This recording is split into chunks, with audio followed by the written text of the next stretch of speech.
Welcome back to another episode of the Elevated Chat Room. Elevate your mind, elevate your life. Now listen, we doing something different tonight.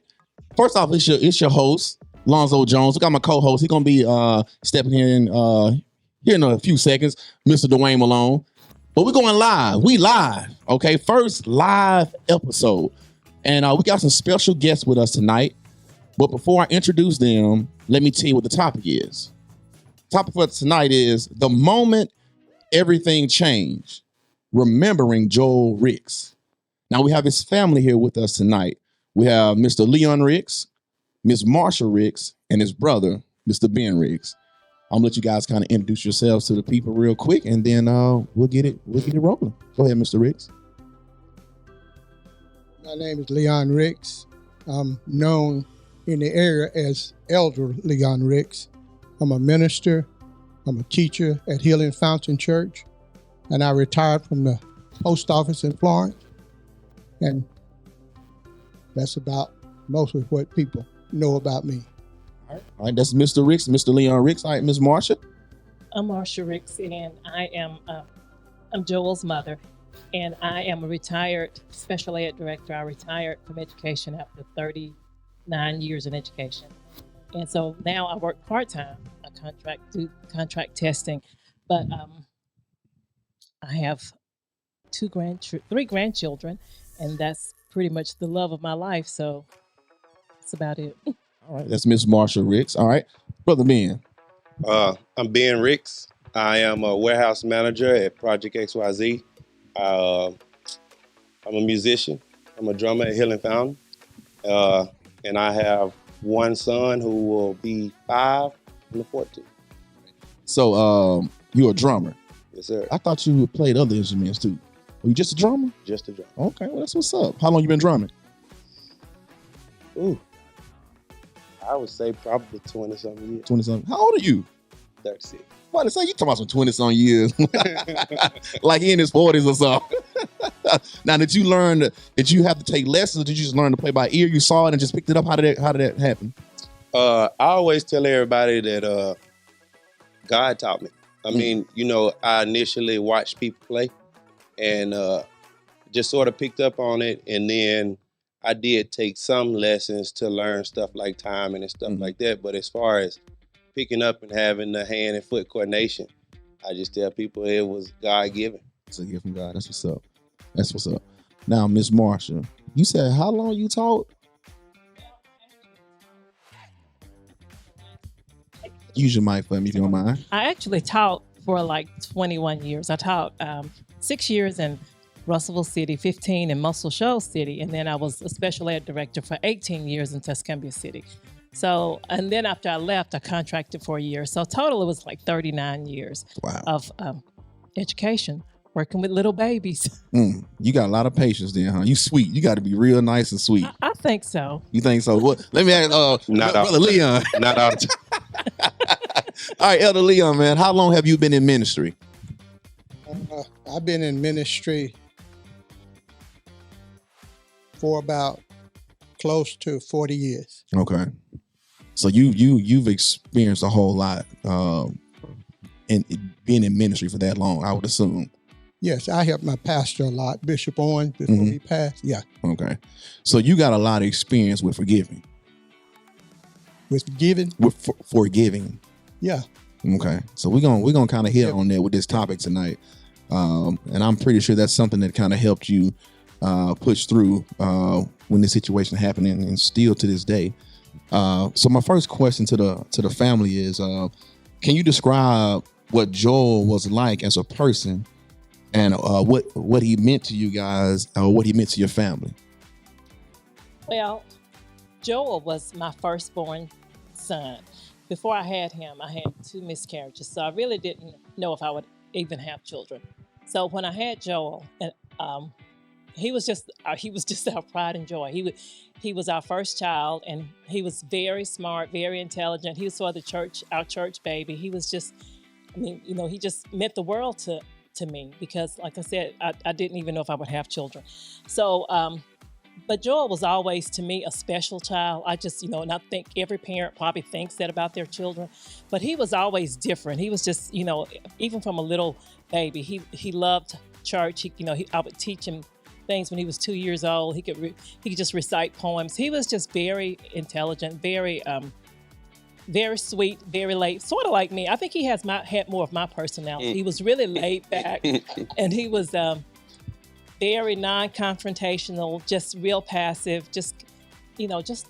And I say this, and people, think that, I think sometimes people have a tendency to kind of glorify or, sort of glorify a person's character after they're gone.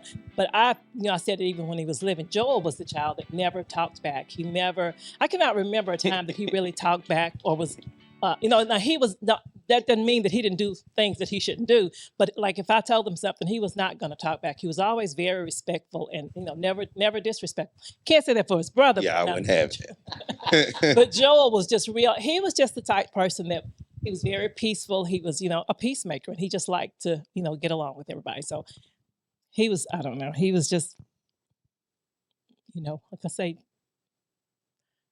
my pride and joy, my heart, one of my heartbeats. Yeah. Just, you put everything you got into your children, and that's your dream, of every mother's to see their children grow up and, have a better life and do better things than they did. So, yeah.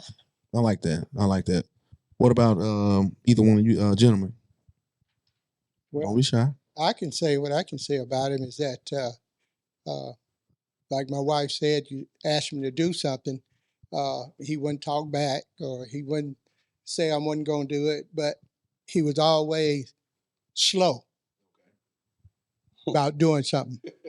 You asking him walk from here to the back of that room. Now, it might take him longer than everybody else, but he get there. Yeah. But that's the way he was. He wasn't in a hurry. He always, do what you asked him, but he was just that type person.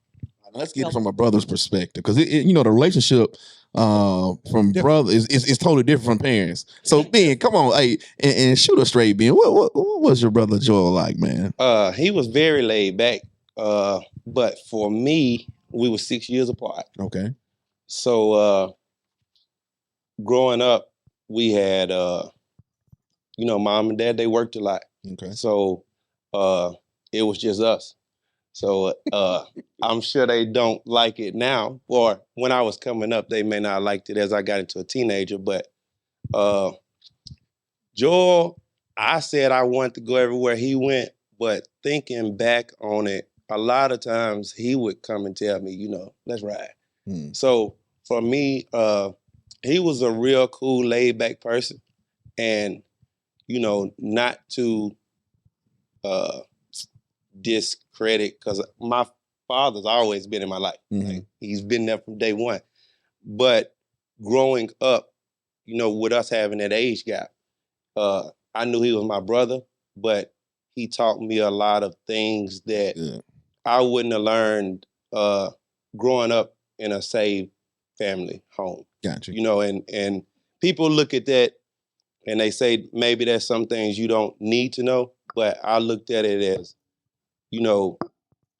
man, the world will swallow you up. Yes, it will. So sometimes being with someone that love you, you can be put in situations or experience things, but that's who you need to experience it with. Yeah. So for me, he was a lot of different things. Yeah. Well, that's good, man. You have to find that balance.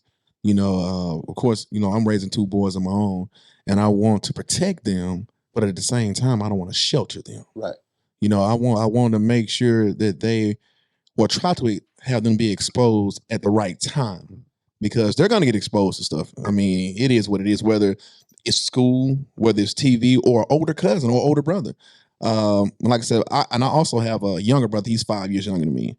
So I can see the parallel. Like, it's like certain things that, it was certain things that I did that my brother probably wouldn't have got exposed to if, I wasn't there. But, in the long run, we built a great relationship, and like I said, that brother to brother connection, man, is very strong when it's done right. So would you say you guys had a strong relationship, or? Yeah, it was very strong. I mean, we were a lot of people now that's maybe 6 to 10 years older than me. they think that I'm their age because we were together that much. Gotcha. And I mean, I don't advise people to go out and do things, but you know, you do want to have that balance of a lot of times, me having a son now, you know, I want to make sure that, you know, he don't fall off of this and get hurt. You know what I'm saying? And it's sort of the same way with life. Like sometimes you have to allow them to make those mistakes. I felt like if I had done and tried the things later in life, it may have would have took me farther down. I get you. I always say, if you find yourself bailing your kids out, you will always be bailing your kids out. Like we want to rescue them and be this hero, but sometimes that's just not our role to play in the moment. And I don't know how we got on that, but it's good. You got something you want to say, Wayne, before we move on? All right. So there was an event that happened on May the 10th of 2009 that changed the course of your lives. What happened? Well, May 10th that year was Mother's Day weekend. Actually, May 10th was Mother's Day. But leading up to May 10th, May 9th, or May 8th, my brother called. He had been calling my mama, telling her that he had to work, he couldn't make it for Mother's Day. So that Friday, which was the 8th, he had called and said, hey, you know, I'm going to sneak in Saturday and surprise Mom. So that Saturday, he came home and Mama was actually getting ready to go out with one of her friends when he came in. So just sort of leading up to that happened. What happened? It was thinking back. You know, I look at it, and I don't know if my mom may remember it. After everybody greeted each other and they was getting ready to go, he had traveled from Augusta, but he laid down on the couch, and Mama was like, "What's wrong with you?" And you know, he was like, at the time we didn't think nothing. I didn't think nothing of it, and he was like, "Mom, I'm just tired," but it wasn't like exhausted tired. You know what I'm saying? Because her and her friend left and went to the mall, I think, and I mean, within maybe 15 minutes of him saying he was tired, he was like, hey, let's go. And I mean, we went out and seen everybody, and my other brother, Jermaine, is here. He, you know, we went and got him. We chilled all that day, and that night we went out. And it's a lot that talking about it to different people that brings things to me. Like back then, everybody was doing the stanky leg. So my brother loved to dance, and he was joking with my mama, was like, "You come out with us and do the stanky leg," and she was like, she said something to the effects of "y'all be careful" or something like that, and I remember him saying, "If it wasn't for bad luck, I wouldn't have none." And my mama sort of jumped on him like, "Boy, don't say that." Yeah. So we went out that night, and some other things that had nothing to do with that transpired, which split us up. So it ended up being me and Jermaine in my car, and my brother and two of his friends, two other people in his car. And he took them home, and we were sitting in Ruby Tizzy's parking lot. That's where we were supposed to meet at. Gotcha. And because Mama was, you could stay out, but once you hit that door, you couldn't go back out. Gotcha. I mean, she already mad, so you might well stay out. But once you hit that door, we wasn't going back out. So, man, it's we sat there, and I said all that before because I really feel like, good or bad, no matter how it may happen, I feel like people know. or they have a sense Mm. that because he bypassed us the rest of that night. And I sort of took blame for it for a while because we were all drinking. And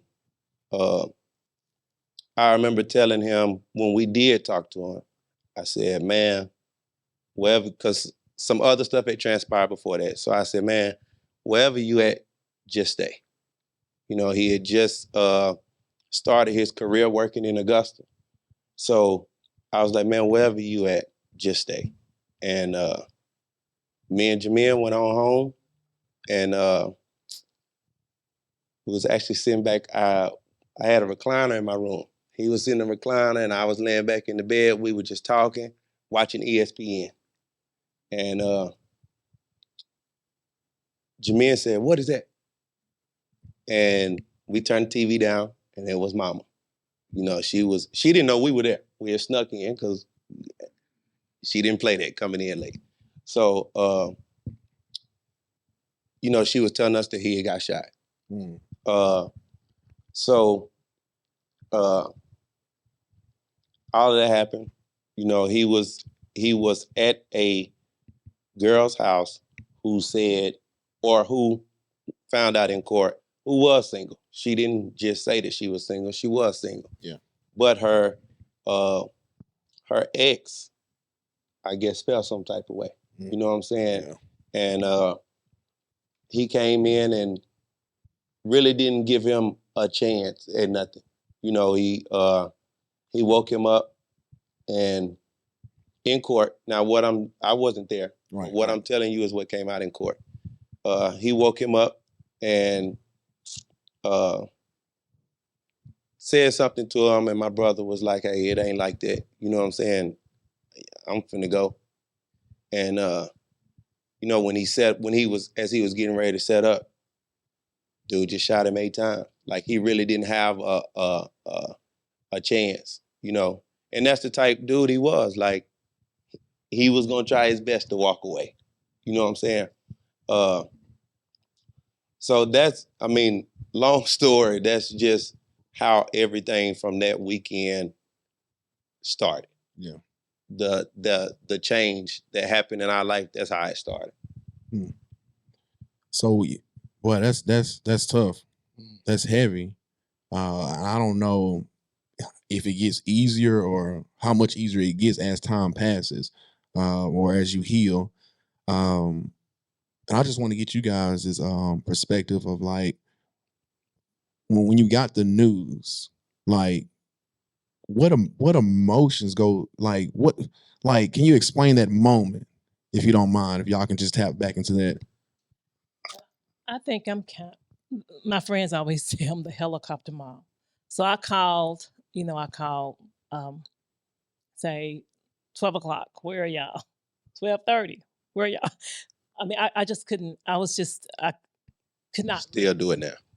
I couldn't rest while they were out. So I would doze, but then I think the last text I text Ben and I said, where are y'all? And he said, we're headed home.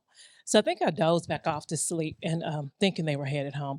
And so I got this call at, I think it was like 4:15, and the phone was always right beside my bed.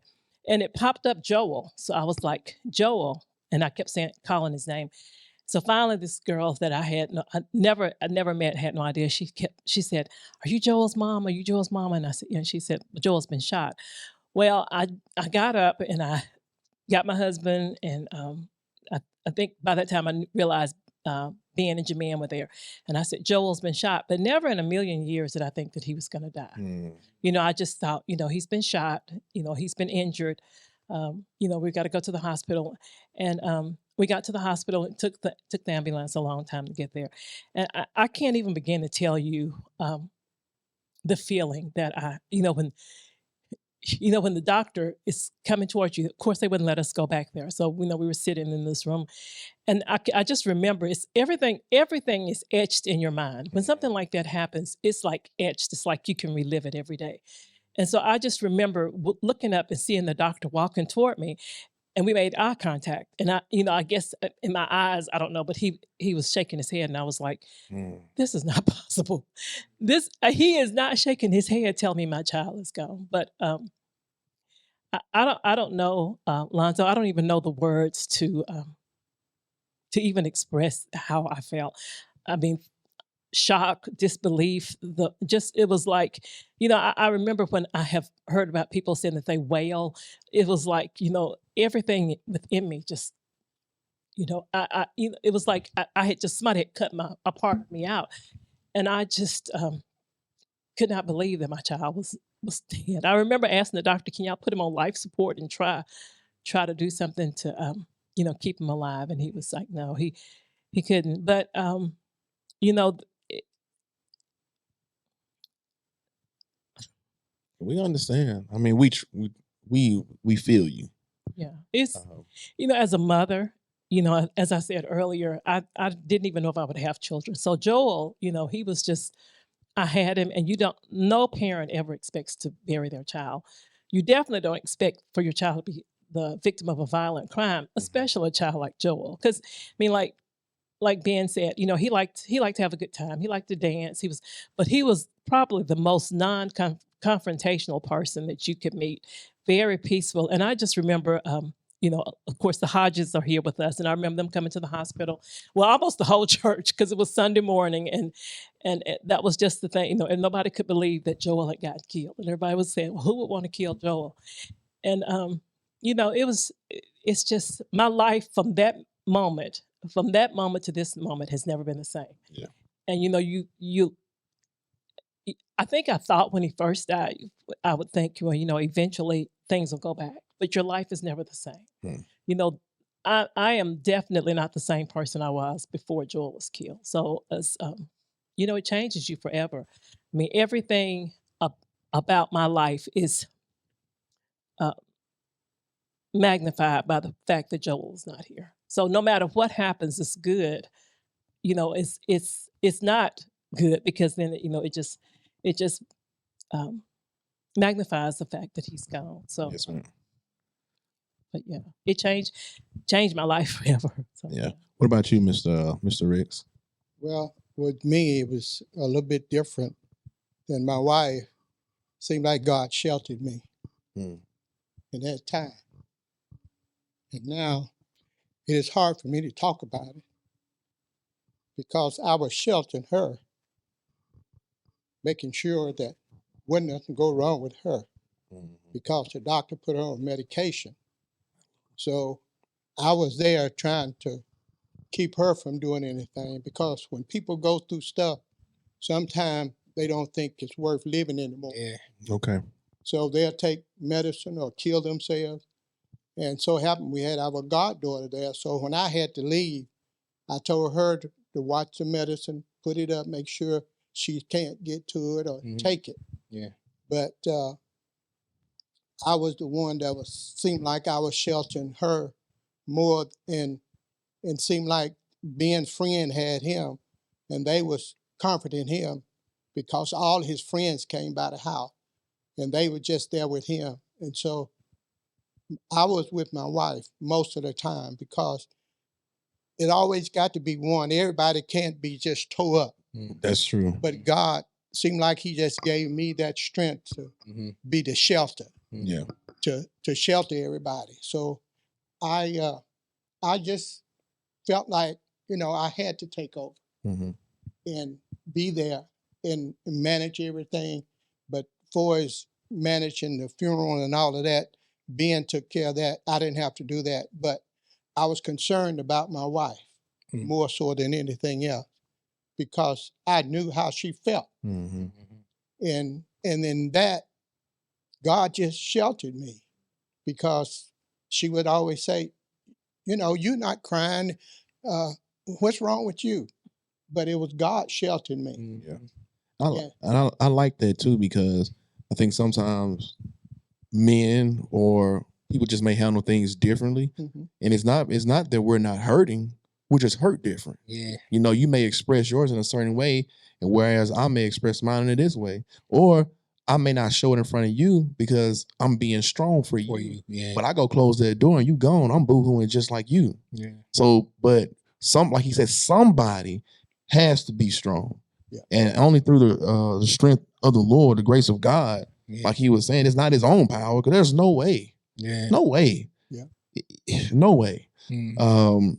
Anything you wanted to add, Dwayne? You got something, Ms. Riggs? You was about to say No, something? I was just going to say, that was one of the things that, I thank God for God in my life and for my family and my church family, because honestly, people, I could not pray. I mean, like I was trying to get through, but I couldn't pray. And I think I didn't, when I say it that I wanted to die, I'm not like I wanted to commit suicide, but it was like the pain and the grief was so bad that I didn't even want to open my eyes the next day. So I would pray, Lord, just don't let me wake up, because it was just, the pain was so deep. So I think had I not had God and had I not had the prayers of all the people praying for me, I mean, it would have been real easy for me to down that bottle of Xanax and just sleep, because I mean, there's just, but the one thing that I will say is that I used to always say, well, I don't know how anybody could commit suicide. How can anybody just give up on life?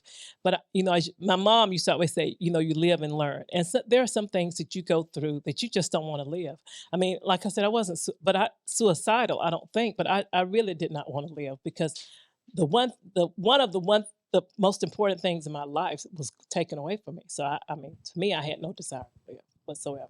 Sounded like you needed an escape, some relief, and you just didn't know how it was ever going to come.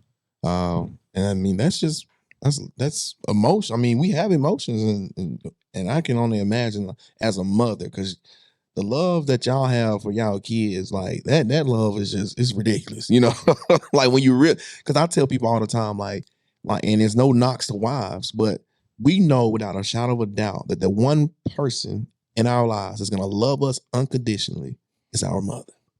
It don't matter how jacked up we can. Our mom, she'll correct us. She'll call it out to your face, but she gonna love you through it all. It's a different type of love when it deals with your mom. You looking at me like you got something you thinking on deep. No, man. I was just saying to anyone that's listening and so on, if you live long enough, life will introduce you to the depthness of a hurt that is unexplainable. Yeah, I'm telling you, it will. It will. That's why it's important, I would say, to have a relationship with the Lord. That's why it's so important. And then also to say outside of the family, as far as Joel, he was exactly what they say. I'm telling you, like, to hear the way that he had to lose his life, you can't find an answer for it, because he wasn't that type of person. Like I'm telling you, he was not that type of person. He's real easygoing and everything. You think I'm laid back. I'm telling you. So just imagine how traumatic, to hear something like that. Yeah, and I think because so much of this is going on now in our community. Yes. I want everybody around here, they either know me or know of me. I'm not a violent person at all. But when that transpired, I actually had stopped at I made a stop on the way to the hospital. And I don't know exactly how it happened, but I do remember my dad telling me to go and check on my mom, because I was finna go. They said a name, but they didn't say a last name as to who done it. And I remember my dad saying, go in there and check on your mom. So when I came back out, I'm looking for my gun, and I don't know where it's at. And I think you don't have to be a violent person. Everybody, when it comes to family, you just always think in your mind, like, I'm gonna always protect mine. But I was later told that my dad had gave it to somebody else. It was in another car. So said that to say, while he was praying, he was protecting me also. Yeah. And then, I had the bright idea hey, I know where another one at the house. And I feel like with Jermaine, Wayne, just off the top of my head, I remember Jermaine, Wayne, Dwayne, and Dewan following me to the house. So even when I was able to get to that one, I had people there that was, you know what I'm saying, talking and doing whatever. And then by that time, and sometimes we know exactly who done it.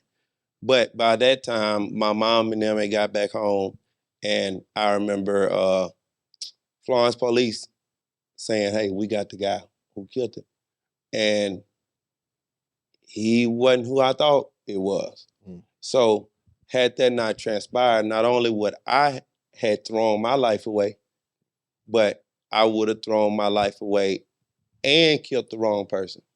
So, man, it's just when these things happen, I think for the immediate family that it happens to, they don't have a way out.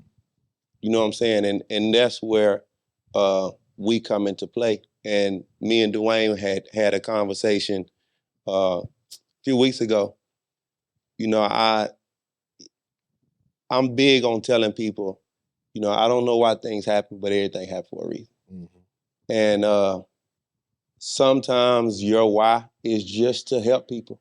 You know, man, there's people who's lost brothers and sons that exactly what my mom just said. Like, you know, they couldn't do it and they went to the side and blew their brains out. You know what I'm saying? So why we had to be chose, as I can't explain that, and I don't know, but I feel like we were strong enough as a family to take it and then be there to help someone else. That's good. Y'all got a question out there in the audience? Well, we didn't have our grandparent. We didn't have our parent there. My family, I think mine was still living, but they was down. They had somebody taking care of them. And I think on my wife's side, her family, her mom and dad was dead. So it was a problem that we didn't have nobody, no, your mom, your daddy, both of them. And we didn't have nobody to lean on and go to, you know, the elderly for advice, you know, to help us. Right. But, you know, we managed to get through it. But it you know, it was painful because my wife would always come back, where you been? She didn't know that I had been by myself crying.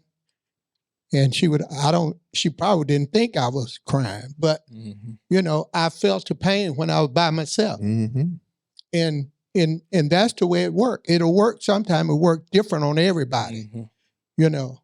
And I'm quite sure that people feel pain and you be trying to deal with it, but ain't nothing you can do. You know, it's just like a sore on your body, and it's paining you, and you trying to, you know, scratch it or whatever.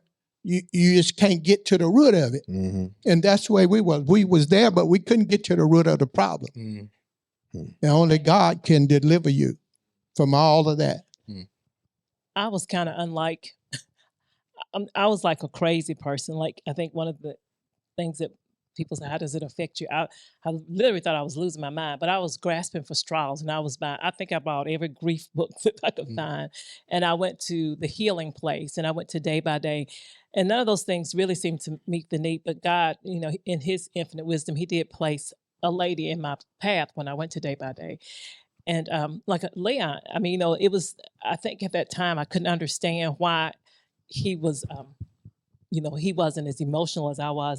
And then I was trying to protect he and Ben, but, you know, God put this lady in my life, and she had lost her child. And so, you know, it was sort of like a form of counseling, because I would call her and I could talk to her, and, you know, we shared that in common.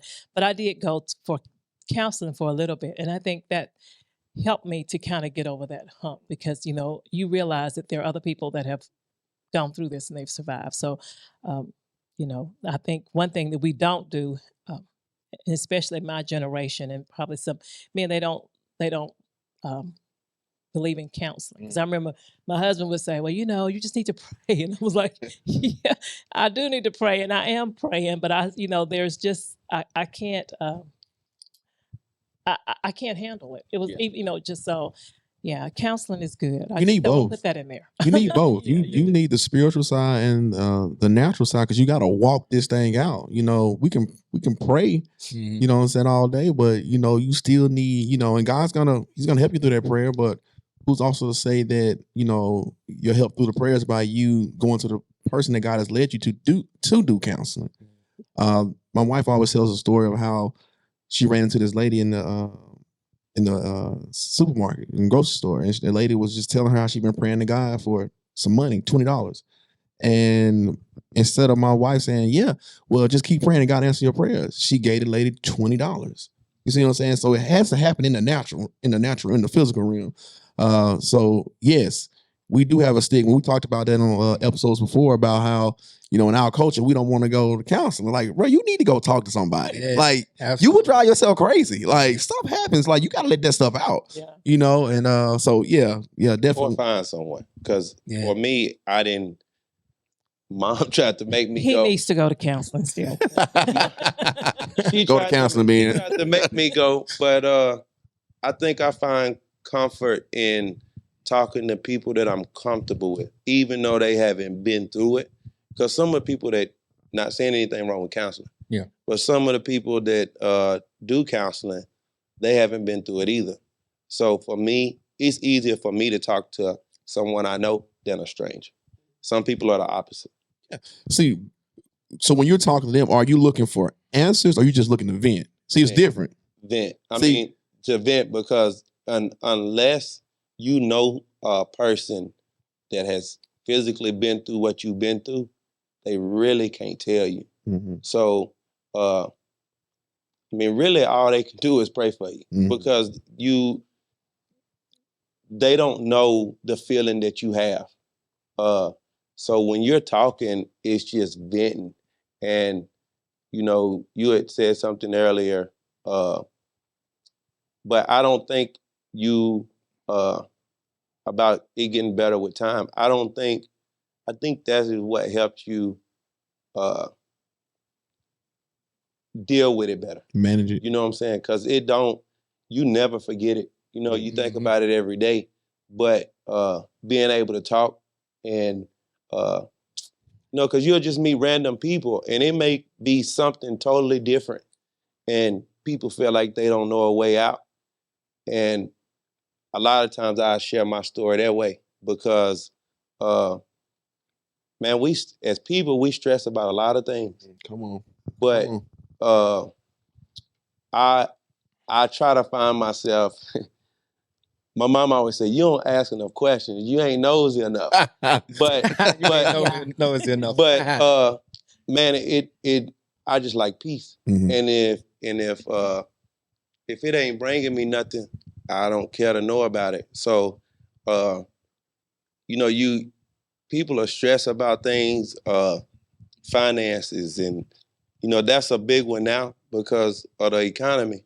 And but I just look at it like, man, a brother that was a brother and like a father, if I can lose that and I'm still here, you know what I'm saying? This economy, anything else I'm going through, it ain't that bad. You know what I'm saying? It changes your perspective on life. And it's sad that you had to go through that in order to see, like, bro, like nothing I really experienced in life is ever gonna match this magnitude. Right. So and God has brought me through this trial, man, bro. Like, look, this is easy. You know what I'm saying? Like, and it gives you a mindset of an overcomer. Right. So it's just sad that you guys had to go through that situation in order to get that mindset. Let me go on to another question here. I want to ask you guys. I see that Joel has a son. Right. Okay. So how did all this affect him? And how have you guys been able to support him? Well, I can say from what his mom told us that he woke up hollering his dad that night that he got killed. I don't know how God dealt with him and why 'Cause he was too. he woke up and hollered at his dad, and that was the night that he got killed. So God had to deal with him at that age, but he didn't understand it. But even now, he go to counseling for that, because he did have an experience with his dad, when he was living, and he remembered that, and he missed his dad, and he don't understand why God took him so soon. DJ has been DeJavion. He was 2, but thankfully his mom was always really good with sharing, because I think DJ and Ben were probably the reason that I'm still here, because I felt like I had to live. And I had a conversation with Joel the week before about his son, and like you look back at things, because he said, "Mom," he said, "you," and I was telling him, I said, Ben, we were having a conversation. I said, "Joel, I said, I feel like I need to apologize." I said, because Ben was with you a lot. I said, but he was so bad. And I said, he would cry all the time. And so, and Joel would just step in and take him with him a lot. And so I said, I thank you for doing that, because I was old. But anyway, so I remember him saying, he said, "Mama," he said, now I need you to take, help me take care of my son. And so that stayed in my mind from the time, like I said, this was a conversation a week before he was killed. So DJ has always been a part of our lives. He's always been in our life a lot. He lived with us from time to time, off and on. He's been with us. But I think just the fact of him not having his dad, because he was 2, so I don't know how much he remembers. I think he remembers some about him, but just not having a dad, and not knowing that his other kids they had their fathers, and his was not there. And then recently his mom died, and she died suddenly. She had an aneurysm, and so at the time he was living with us, and that was one of the hardest things for me to do, because she died suddenly, was to wake him up and say, "Hey, your mom is gone." But he's dealing with a lot, and he is in counseling.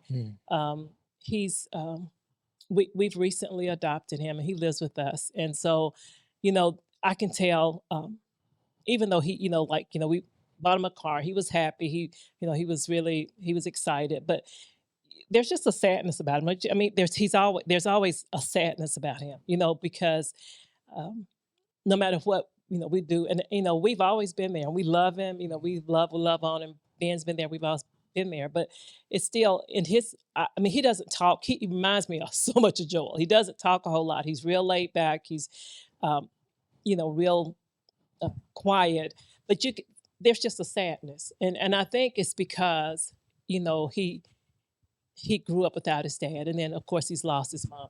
One of the saddest things was Ben sent me a picture. I guess it was about maybe 2 months ago, and he and his little friend was sitting out at the cemetery, and he was sitting out there on his dad's grave, and I was, and I'm sure he feels totally lost. There are a lot of things I've tried to shelter him from. I told him what we were going to be doing tonight. And of course, I asked him if he wanted to come, and he didn't. And so, and I just think, there's been so much sadness in his life. So, I pray for him and, try to encourage him. But there's just a void that, we can't feel, because, he doesn't have his dad. So, or now even his mom, but, we've been there for him, but Gotcha. It's not the same. What about you, Ben? You got anything you want to add to that? I just think that as losing a dad at 2, and and then dealing with, like my mom said, you going to school, you got other kids and they daddy coming, and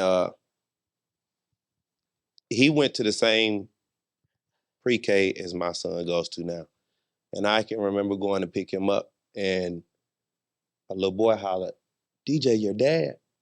You know what I'm saying? And he turned like with his eyes buck, to realize that it was me. And, it's just stuff like that you see. And then every day. I mean, he has hair, long hair, and Joel didn't, but just the face down to, they got a little smirk that's just alike. And you know, some of this stuff, most of it, he wouldn't have even remembered that about him to just adopt it. You know what I'm saying? So it's just, I just feel like I mean, he is his dad in a sense. Gotcha. So now, what do you want people to know and others to understand about the long-term impact of losing a loved one to violence? Like, what do you want to share with the people concerning that? It never ends. I mean, the sadness, the hurt, the pain is, you know, it never ends. And I don't think people realize the impact that it has. You know, a murder victim, Joel died, but then we did too. We're victims because our lives have not been the same. And so, you know, you destroy a family when somebody's taken away with gun violence. It just destroys that family. You know, and every time I hear about a person being killed, or especially a younger person, first thing I'll say is, how's his mom? Because I understand that deep pain that, Yeah. I mean, that they've got to be experiencing. So, you know, it's this guy did not even know Joel. I mean, I think maybe if he had a chance to go back and redo, of course he does not have that, but I think maybe if he had just stopped to think, he didn't know him, but he had no idea of the impact that murdering him would have on our lives and even his life. So, you know, it's more than just killing that person. Yeah. You're destroying a whole family when you kill a person. Yeah. Okay, so you said something about the fact that the guy that killed him didn't even know him. No. Okay. So was this guy known to be like, that he had a record? Was it, or just this was the first time he ever did this, or as far as the guy that killed him took his life? Wasn't even from here. He wasn't. Yeah, I think he had come. According to court, he had come here to try to make a change. I think he had been in trouble, so he was sort of a troubled youth. So he had come here hoping to make a change, to live with his grandmother or whatever. But he didn't know him. We didn't know him, and so he did. I think he did have a record of some violent. He had not murdered anybody, but just some violent behavior. And so, but no, he didn't know him. I can remember him saying in the courtroom, him saying, I came here hoping to make a change. And so I think that's the thing, is that, nobody stops to think. If he had just stopped to think, I don't know why he was so angry. Like Joel was there, but he had a girl that was pregnant that was in court when he was we were having court. So I mean, it's just, there's no explanation for it. But I mean, to me, if he had just stopped to think about, because he destroyed, not only did he destroy our lives, he destroyed his life. Oh yeah. What kind of life are you going to have in prison? And as long as there's breath in my body, I'm going to make sure that I'm down there to keep him in prison. So, and I think you said something about forgiveness, and we recently went through the parole hearing, and so it's never ending. I had my friends, the Hodges, and different ones had written letters and just attesting to Joel's character. But we were down there again, reliving everything, begging the parole board, do not let this guy out. And so, do I forgive him? I hope I do. I mean, but I don't have any desire to see him out. Mm-hmm. I mean, I feel like we were dealt a life sentence, and there are just some things that that you do. You just have to live the consequence, and pray that God saves his soul and he gets himself together. But he's where he belongs. And so he not only did he destroy, like I said again, he destroyed our lives and Joel's life. His life is over. He has a child somewhere that doesn't have a father. Mm-hmm. He's in prison. So I mean, I think if people would just stop to think what the long-term effects and how many people are affected, it's a ripple effect. It's not just that one person you kill.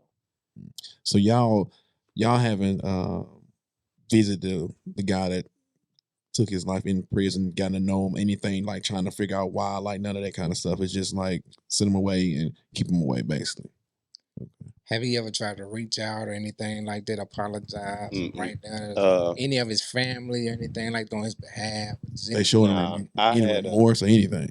I had a notion one time. I think I told Mom that, it had hit me like, see if you can see him and ask why. But then when I thought about it, that no answer was gonna be good enough. You know what I'm saying? So why even take myself down there and look at him eye to eye? Man, when you go through things, you look at things differently. And, we all believe in the Bible. We all believe that Jesus Christ died for our sins. And the Bible is right.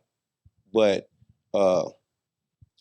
some things that you hear and that you read it. You have to forgive.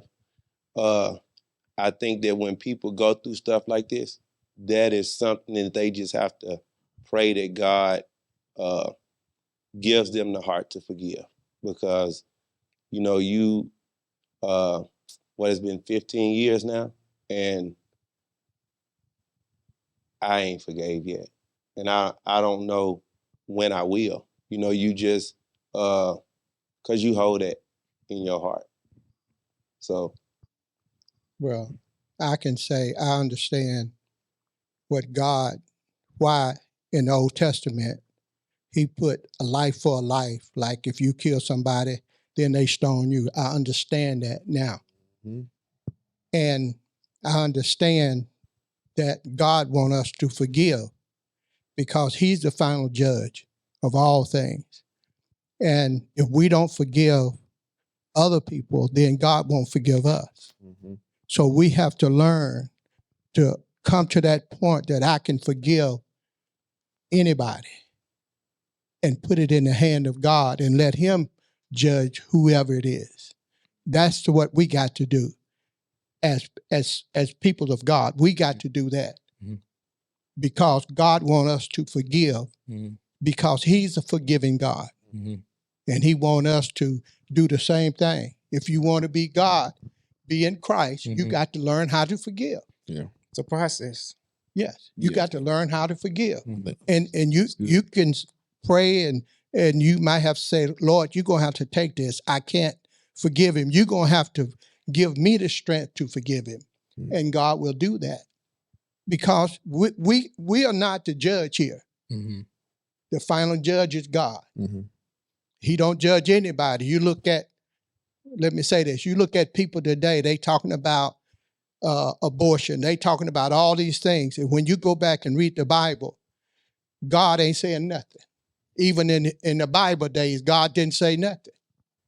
But what did God do? God judged those people in the end. And that's what we got to do. We got to live our life before God like he wants us to live it. But we got to forgive one another. These are our brothers and sisters just because they're white, red, yellow, whatever color. We got to forgive them. That is God's way. And we can't get around it. You can't go under, you can't go over it. You got to come straight in at the door. And this is God's way. Yeah. I was watching or listening to a guy speak about a gentleman that killed his son. And he said that in order for him to be able to forgive him and to get over it, he had to go down there and build a relationship with him. That's why I asked you guys, have you ever went down and actually talked to him and got to know this guy? Not saying that this is what God is saying for you guys to do by no means, but this is just his story. Some people do that. Yeah, he said he went down, he got to know him, he kind of understood him, and it was easier for him to forgive. And me and Dwayne has talked about this. It's hard to forgive somebody that you don't know. Or it could be easier to forgive somebody that you don't know, depending on what the situation is. But if you get to know somebody, and you never know what, and there's no excuse, no reason for him taking life by no, and I'm not justifying it at all, but you have no idea what this young man may have experienced in his own life. We kind of have an idea. He had a psychological, and I have a copy. I was given a copy of it.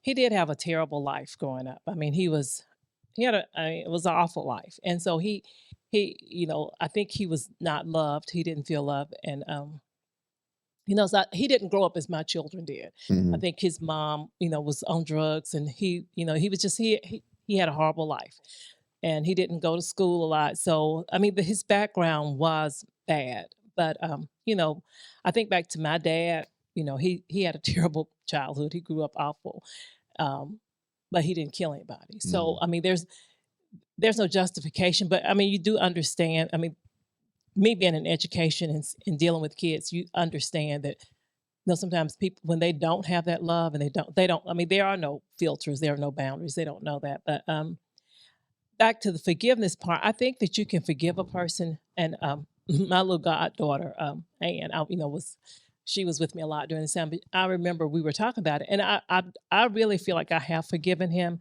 I don't have any bitterness. I don't have any hatred toward him. But I don't want him to come over and have lunch with me. I get it, and that's So, understandable.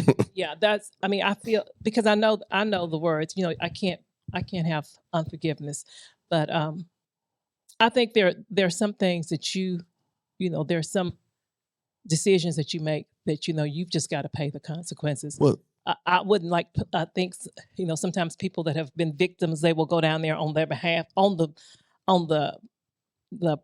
perpetrator's behalf, mhm. and for them to get out. That won't be me. But I mean, I do feel like I've forgiven him, and I pray every day not to have bitterness and hatred in my heart. But I feel like he's where he's belonged, because he made those decisions. Go ahead. You can bring that mic up. I see you. We all supposed to. God have given us grace, and we supposed to give other people that same love. Mm-hmm. And the thing is that when we think about other people, we need to think about ourselves. If I was in that place, Mm-hmm. would I want people to forgive me? Mm-hmm. Because I need forgiveness just like everybody else. Mm-hmm. And even though he's there, we don't know if God will save his life and rapture him when the time comes. We don't know that. But all we can do is pray that God will have us ready. Mm-hmm. I want to be ready. Mm-hmm. So I don't want anything hanging on me. Yeah. So I need to search me. Mm-hmm. And as I give him the grace that God has given me, he might have to stay where he's at. Mm-hmm. That's fine. Because if it was an old law, he would be dead. Mm-hmm. See? A life for a life. Right. But since we're on the grace, he got that same opportunity to, even though he killed somebody, he got a chance to be saved. Yeah. And I think we weigh sin. Yeah. And naturally you would do, well, because he did this, well, then I'm better than him, or because mine is happening behind closed doors, you don't see what I'm doing, then my sin's not as great as your sin. Some sins just have different consequences. But even when you are dealing with forgiveness, God forgives, but you still got to deal with the consequences. Yeah. If you cheat on your spouse and have a baby on the side and God forgive you, that baby's still there. Yeah. That baby ain't going nowhere. Yeah. So because you guys forgive him, it doesn't mean he's going to walk free, but you get to walk free. Yeah. That's true. And this is good, because the way I feel, the way I said I feel is how I feel. But it's good because hearing my dad say that, I never looked at it like that. That's good. You know what I'm saying? To say, if that was me, you know what I'm saying, I would want that forgiveness. And I think it was so hard for me, or hard for me now, is because, I looked at both sides of it. My parents have been saved all my life. You know what I'm saying? And I was not. So I didn't know what to do. So I turned to, I kept going to work, kept going to church playing the drums. And that's the other thing is, we look at people because they go to church, and it's a life that you got to live. Just because I was going to church and playing the drums, that done nothing for me. You know what I'm saying? Because every day when I got off, I was still drinking. You know what I'm saying? So that was like how I dealt with it, to a sense. Because for a while, I would wake up Mama said 4:15, but 3:43 every morning. For a while, I would just wake up. Mm. And man, even though I was at home, it was just like, why am I waking up? So it's almost a scary feeling. So, you know, I found myself every day just drinking and taking pills, and not to overdose, you know what I'm saying? But You was just open. No, Just- yeah. yeah. So, you know, I always looked at it from my point of view. Mhm. But then, you know, looking at it now, hearing my dad say that, Yeah. you know, that's something that I need to work on. A lot of time people, they deal with stuff and they don't understand the impact Mm-hmm. that drugs have on their life Mhm. when they take them. Mhm. They're trying to drown what Mhm. they're going through. Yeah. But when they Oh. get through, it's back. Mhm. Just like Ben was saying, he was still waking up at Yeah. the same time. Mhm. It's still, the impact is still there. Mm. Just numbs. You it for a got to while. deal with the impact. You got to talk to God and let him deal with the impact that you got on your life. Yeah. And that's with a person in prison. Yeah. You know, we see on TV where they get with some people and they help them overcome certain stuff. But we got to know that we got a God that is able Yeah. to hear us Mhm. regardless Mhm. where we're at. Mhm. Yeah. He will hear us wherever we're at. Yeah. And he'll supply that grace if you want it. Yeah. You was talking about how your dad had somebody take your gun. Okay. And your homies followed you home to make sure you didn't do nothing crazy, right? Yeah. So let's imagine that you did do something crazy. Now you are up for parole. You see what I'm saying? Yeah. And that's why That's I said, what I'm just saying right that's there. why I Yeah. said, man, you It's don't, scary you don't, when you think don't about it like think- that. You don't think Because you was right there. You was literally finna do it. right. But, and you're absolutely right. You just don't think about it like that until you're in them. I mean, until you hear it or Mhm. you in them shoes. And I don't know. I feel like everything happens for a reason, Mhm. you know, and God had another plan for my life, and Yeah. I hated it growing up as a kid, but now that I'm older, Mm-hmm. you know, I thank God that my parents were saved all my life, Mhm. because it was a lot of things that I just could not do, you know, and it wasn't gonna fly. But and so it kept me from a lot. But I was able, you know, they can only raise you to a certain point. And Yeah. you know, when this happened, I was 21, and at 21, I look back now, I don't know how, you know, like my dad said, we were all there, but I basically took care of the service, went and found him a suit. Mm-hmm. You know, like, I don't know where that strength came from. You know, I may have cried once or twice at first, Mm-hmm. you know, because it was just just like, you got to do it.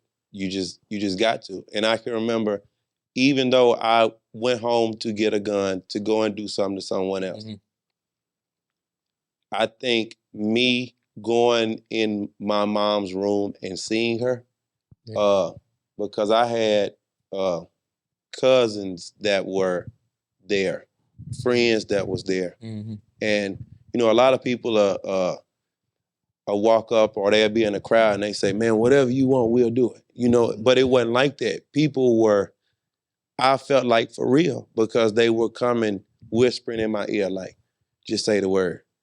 And I mean, what are we gonna do for real? At one point, people was messing with the girl, picking with the girl. And I remember telling one of my cousins, because he was just, he wasn't in worse shape than me, but he always had this rage about it. And I remember telling him, man, I already lost somebody that's close to me. Yeah. You know what I'm saying? Mm-hmm. And we grew up together. And man, I told it the same day, I went from wanting to hurt somebody Yeah. to later on that evening Yeah.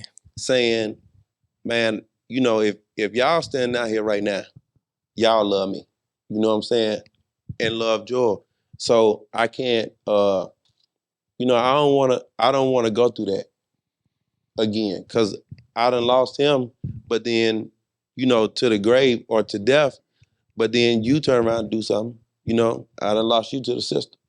So just all type of emotions going, and I think that that's where we're at in today with everything.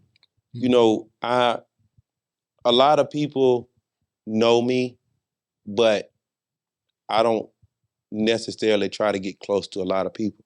But when young people pass away, man, or they're murdered and they have siblings, or they just die and they have siblings, I want, you know, some of them I have reached out to, because some of them I know them personally. But man, I just feel like you don't know that hurt until you go through it, you know, and I'm thankful I have my parents. Don't want anything to happen to my parents. But I'm a realist. When you look at life, I never thought that this would happen. You know what I'm saying? Because looking at life, I'm supposed to bury both of my parents. Mm-hmm. You never think, you know, when you think about a sibling, you think the farthest you'll probably think is, hey, we're gonna sit back and watch our kids play together. Growing old together. You know, Yeah. you don't ever think that you're not gonna have that. Mm-hmm. So it just I mean, all that plays on your mind and it makes you do certain things. Yeah. Well, I got we'll hit this one last question. We hitting at about 8:30, so we'll get ready to kind of close this thing on out. All right. But the last question I got was, how's your family found a way to honor Joel's memory and keep his legacy alive? Well, we did the scholarship when he died. We had I had him in insurance, and so I thought I don't know, my mindset. I was like, I don't know what I'm gonna do with this money. So I took the money and just started the scholarship, and then you know we've done some fundraisers. We had the reunion concert, but I just thought Joel was very bright, very smart. At the time that he had gotten killed, he had actually was going to re-enroll in college to finish his degree. And so I thought, well, you know, what better way to honor his memory than to give a scholarship to some child that is going on to college to try to further his education. And that way it keeps his memory alive. And, you know, it's a way to just say, not that it doesn't help the fact that he's there. It doesn't help the pain, but, you know, it's just a way to honor him. And I think one of the things that I worry about is that people will forget him. And so for me, it's real important that people remember Joel. That, you know, I like this opportunity tonight just to you know, so people don't forget him. I mean, you know, he lived, he had a life, he had a lot of potential. He was, you know, a good person. And so the scholarship is one way we can keep his memory alive. Awesome. Any other way you guys are keeping his legacy alive, men? Pardon? Is there any other way you men are helping keep the legacy alive or honoring him in any kind of way? Well, I just support her. Gotcha. Okay. But one thing, Ben said something that I'd like to say something on. Okay. When you think about somebody have done something and you wanted to make it right, and you go and get your gun, try to make it right, you're not thinking about your family. Ben wasn't thinking about mom and dad. If he had went and did that, then he would have put us in another position. Not only about Joel, but about him. And would we be able to take both of that? Yeah. See? That's good. Same way with alcohol or drugs or whatever. When people go and do that, they don't know what position they put in their mom and dad. But we got to learn how, when that happened, hey, let God take care of this. That's why. Good. That's good. That's why we did the episode. Yeah. Because there's so much going on in the show's area right now. And we're seeing a lot of times where it doesn't seem like, most of the time it's the youth. It doesn't seem like all they think about is the moment. The being impulsive in the moment or want to get even. So if they can't think about themselves think about the family, the mom, the dad, the sisters, the brothers, the siblings, the people that love you. Mm-hmm. And that's one of the reasons why we're doing this episode right now. Is so that they can see the impact that it makes and how it changes a person's life forever. Forever. And then we'll even say this too, for the guy that did that to Joel. He changed his family life forever. Yeah. Mm-hmm. There was something that stood out to me too that you all said too. Is as rough as the past it seemed like he had. I think I heard that he said he moved down here to try to change. That speaks volumes of something in the inside trying to make him do right. Something. But it just... When you don't have that outlet, There it is. like someone down here, to take him in and say, okay, I want you to be with me. Mhm. And take him in and begin to retrain his mind. Come on. Because your mind got to be Got retrained. it. Got to be. You got to think different Come on. than what you did when you was in Mhm. whatever state you was in. Yeah. Now you're here, you want to change. Come on. So you got to get a mentor Mm-hmm. to help you Yeah. make on that it. change. He's Well, on it. and then, go. So y'all and see then, what that- Go ahead. and then, man, you know, in now, Mhm. everybody is lovers of themselves, Come on. and Mm-hmm. we don't care about what other people got going on. Mm-hmm. So I think that a lot of it, including me, Mm-hmm. is we have failed our youth, and we just don't want to speak on it. I mean, my dad, the other gentlemen in here, Mhm. they can speak to him, but some of them won't listen. Mm-hmm. But some of them are not, Mhm. just because they gonna think in their mind, man, you old. Yeah. You know what I'm saying? We ain't done nothing we done. But it was just a difference. Even though I was able to do a lot of things because of my brother, it was a lot of stuff that I wasn't able to do that my parents didn't even know about. And that was because you had people then that was saying, Yeah. no, It's Yeah. bound hey, to set you up in the ain't community. doing that. Yeah. And you know, I laugh at, you know, I had a cousin who was passed away, they call him Bum Bum. And, you know, everybody knew him from both sides. But when he was out hustling and selling weed, you was a kid or young and you wanted to buy something, hey, say no to drugs, guy. You know, they wasn't they. But there was a but- code but back that's- then. But it that's was. yeah, he Real hustling, talk. but he Don't was do saying, what I'm doing. hey, Yeah. say no to drugs, guy. But in today, you know, we don't care. It's We promoted. chasing the dollar, and Mhm. the whole time, our youth they falling away. Well, they fall in the way first off because the household. Because if you don't have the household set up the correct way, mostly speaking from the father figure in the home, you already setting your kid up for failure. Mm-hmm. I mean, stats show that. Now, because we only can do so much as mentors. We can sow seeds, but Sure. like you said, if we're talking to 100 kids, maybe 10 of them gonna get it. You know, but that's another story. What I wanted to end on was what you guys were saying about the guy when he moved here. Mhm. My thing is this: you can't run from you. Point blank, period. Yeah. You gonna follow yourself wherever you go. So if your mindset is stupid in this state, it's gonna be stupid in another state. No matter where you go, you gonna follow you. Yeah. Y'all got anything else quickly that y'all want to say before we close out? I want to shout out to my friends, Elder Michael and Vicky Hodges. That's what I was They just have gonna been say. with me from day one. Glory to God. And they've gone to the parole hearing. They're here tonight. Mhm. I'm telling you, when Joel died, people came for a few weeks, Mhm. few days. Vicky came for months, and sometimes we just watch TV. But I'm so thankful. I don't want to end without saying that because Oh, yeah. I mean she got me through that hard time. Oh, So I'm so thankful for them always being here for us. And plus, they were like a extended mom and dad for me Yeah. and Joel. yeah. And You then have to have that circle. Gotta have that circle. Jermaine also, their son. You know, a lot of it, you know, like I said, Jermaine, Dwayne, and Duane. Yeah. I don't know, you know, Jermaine was the same way. I don't know how long he was there with me, but he was there. Yeah. And man, you know, I'm we're grateful to have them in our Awesome. life. Yeah. That's good. It was hard, man. I'm telling Yeah. you, like to go through that experience. It was I can only He imagine. was there with us. I I the can whole only time. imagine. It was hard, but you know, one of the things that I told myself, I remember getting ready to walk into the church today, man. I battled it. I mean, I battled it. But one of the things I told myself is like, anyone that love you is willing to go through it with you, That's good. That's good.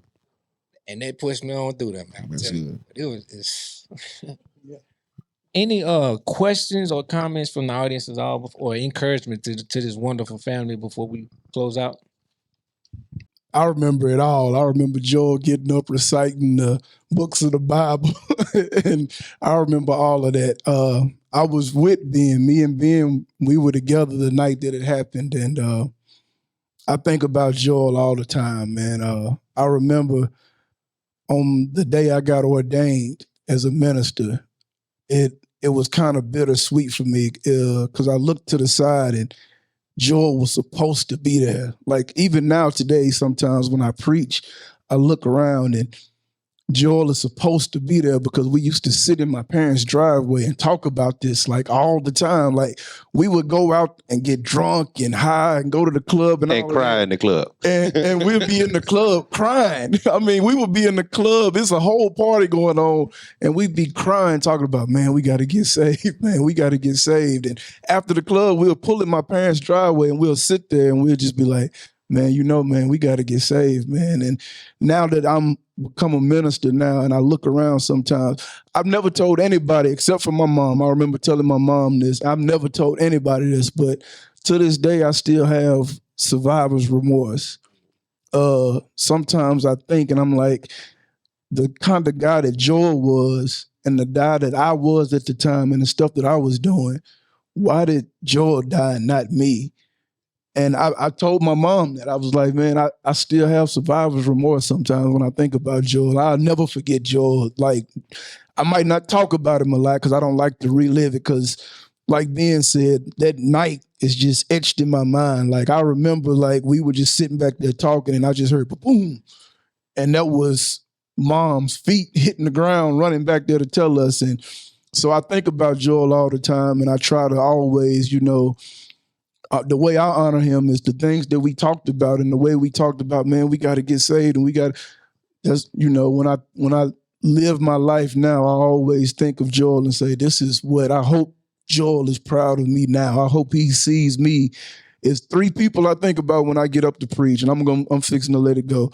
I think about Mother Wallace, Granny, and I think about Joel. And I just hope that they're proud of me sometimes when they look back and see what I'm doing now. I hope that I'm making them proud. That's what's up, man. Anyone else? I just first I want to say is I had an opportunity to work with Joel for an extended period of time, and he is exactly how y'all described him. I'm talking about he moved at the same pace, just mellow each and every day. It was crazy. So that's absolutely correct. I do have a question though. When it comes to the young lady and the night the ex-boyfriend came to the apartment, I believe it was. Did he force his way in? Did she just willingly let him in? Can you just She let him in. She willingly let him in. I really think I don't think she intended for Joel to get killed. Right. I think it was I think she was wanting this guy's attention. I think she set him up not knowing that he'd be killed. I think she wanted the other guy to be jealous, but he didn't. And Joel knew none of this. But I don't have any, I don't have any bad feel. Well, no bitterness toward her because I know in her mind I don't think that she intended for him to be killed. And then looking back at the, from what we learned in court, looking back at the phone records and stuff like that, she hadn't called him, but she probably knew that once he got off of work, he was gonna ride through and see, where they stayed at. If you seen a car there, you knew that it was, you know what I'm saying? So I have different feelings about that too, but I don't think that she intended for it to happen. How long did Joel know the young lady? Did they just meet or they been knowing each other for a while? It's crazy. Me and Joel, when I graduated at 18, we moved into my grandparents' house. and this young lady was a friend of a friend. Okay. So he And- he knew her prior to that night. He knew her, Okay. but it was more of being a friend and alcohol. Gotcha. So and it's interesting that you ended on that point, Ben.